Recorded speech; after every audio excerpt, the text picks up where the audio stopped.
Assalomu alaykum do'stlar. Bugun Malibu XL mashina olib kelganmiz. Injektor 48 ga to'g'ri. Chiroyli holatda, просто otib o'rinlagan. Simlari ham holatni bo'lib kelgan. Просто mashina yurmay, bitta moyka borish kerak edi. Teshilish joylarini bilasizlar. Xuddi o'shanaqa.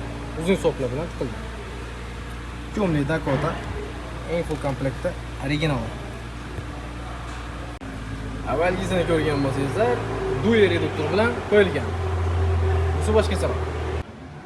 Nordic italyanskiy original reduktor qo'yilgan bu safar.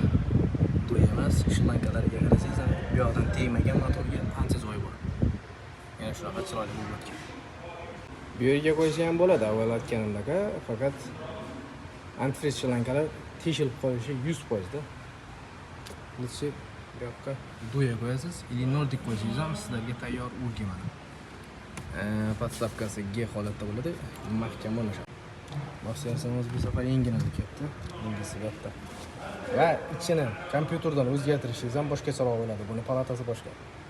O'shanga adashib qo'ymanglar.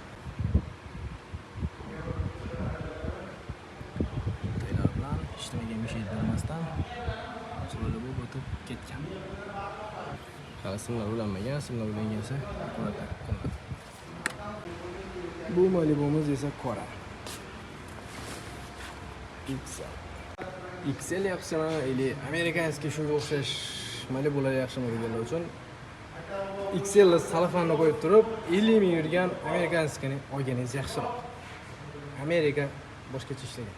Juda zo'r yurishlari va gaz qo'yganingizdan keyin muammo bo'lmaydi. Buni to'g'rilaguncha ozgina qiynaydi odam. Lekin undan unaqa muammo yo'q. Saqlanib qilingan настройка tashlanadi, o'sha bilan ketaveradi. Bunda esa обязательно yurib, tok, emulyatsiya hammasini to'g'rilagandan keyin yaxshi bo'ladi. Shungacha yaxshi bo'lmaydi. Har bittasiga отдельный настройка talab qiladi XL.